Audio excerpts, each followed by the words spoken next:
আসসালামু আলাইকুম। এই ভিডিওতে আমরা আলোচনা করব বাংলাদেশের জাতীয় বিষয়াবলী ও আইন ব্যবস্থা নিয়ে। এর ভিতরে থাকবে জাতীয় সংসদ, বাংলাদেশের সরকার ব্যবস্থা, আইনসভা, শাসন বিভাগ এবং বিচার বিভাগ। আমরা জানি বাংলাদেশের ৩টি বিভাগ রয়েছে সরকারের, সেটা হচ্ছে আইনসভা বা আইন বিভাগ, শাসন বিভাগ এবং বিচার বিভাগ।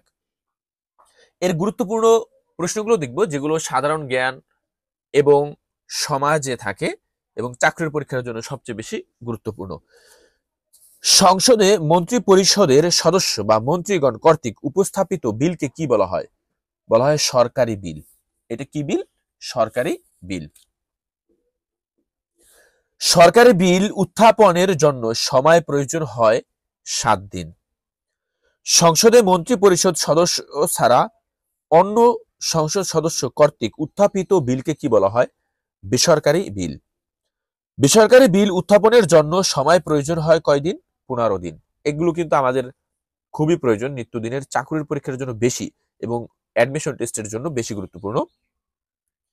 রাষ্ট্রপতির নিকট প্রেরিত বিল সম্মতি দেয় ১৫ দিনের মধ্যে। জাতীয় সংসদের স্থায়ী কমিটিকে বলা হয় কি? Mini parliament. প্রজাতন্ত্রের নির্বাহী দায়িত্ব পালন করেন কে? মন্ত্রীগণ। রাষ্ট্রের স্তম্ভ ৪টি। রাষ্ট্রের স্তম্ভ, বাংলাদেশের সরকার ব্যবস্থা নিয়ে আলোচনা করি এখন। এখানে বলা আছে রাষ্ট্রের স্তম্ভ ৪টি: জনসমষ্টি, নির্দিষ্ট ভূখণ্ড, সরকার এবং সার্বভৌমত্ব। এই ৪টি বিষয়কে নিয়েই মূলত একটি রাষ্ট্র গঠন হয়। সরকারের বিভাগ ৩টি। কি কি? আইন বিভাগ, শাসন বিভাগ, বিচার বিভাগ। প্রশাসনিক বিভাগ বা বাংলাদেশের বিভাগ হচ্ছে ৮টি। প্রশাসনিক বিভাগ বা বাংলাদেশের বিভাগ কয়টি? ৮টি। বরিশাল, রাজশাহী, খুলনা, চট্টগ্রাম, ঢাকা, সিলেট, তাই না? এরকম ময়মনসিংহ, ৮টি বিভাগ রয়েছে।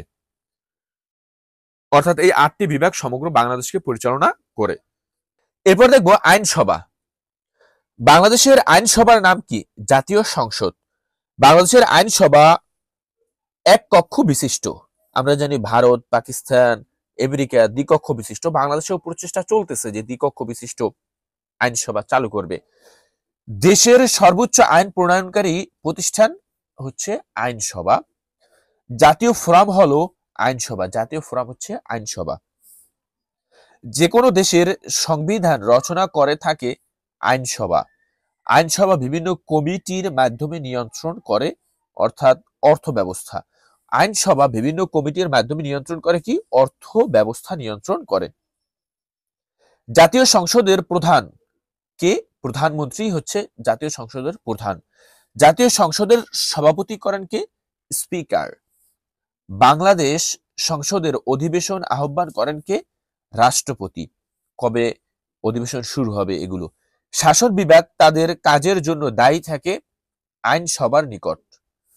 যুদ্ধ ঘোষণা করার জন্য রাষ্ট্রের যে বিভাগের অনুমোদন প্রয়োজন হয় তা হচ্ছে আইনসভা বা জাতীয় সংসদ। জাতীয় সংসদের অনুমতি প্রয়োজন হয় যুদ্ধের জন্য।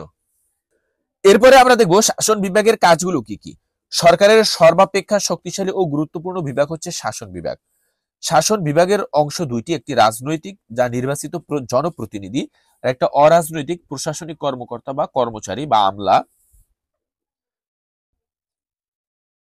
আইন বিভাগ কর্তৃক প্রণীত আইন কার্যকর করে কে? শাসন বিভাগ। বাংলাদেশের শাসন বিভাগের প্রকৃত শাসক কে?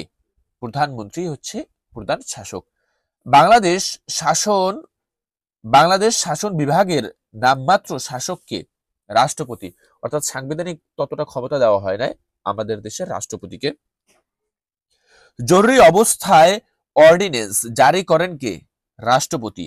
কর ধার্য, কর আরোপ, অর্থ বরাদ্দ ও মঞ্জুর করার দাবির হচ্ছে শাসন বিভাগের। বিচার বিভাগের কাজ কি তাহলে? আইনের ব্যাখ্যা, আইন প্রয়োগ করে, এই কাজটাই হচ্ছে বিচার বিভাগ এবং সুপ্রিম কোর্ট করে থাকে।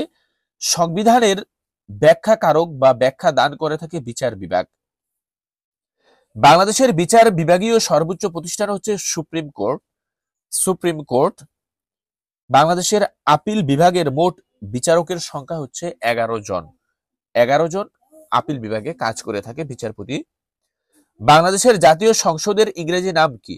বাংলাদেশের জাতীয় সংসদের ইংরেজি নাম হচ্ছে হাউস অফ দ্য নেশন। অর্থাৎ আমাদের দেশের জাতীয় সংসদের ইংরেজি নাম আমরা অনেকেই জানি না, আজকে শিখে নিলাম। আজকের ভিডিও এখানেই শেষ করব। এরকম গুরুত্বপূর্ণ ভিডিও পেতে অবশ্যই আপনারা চোখ রাখুন।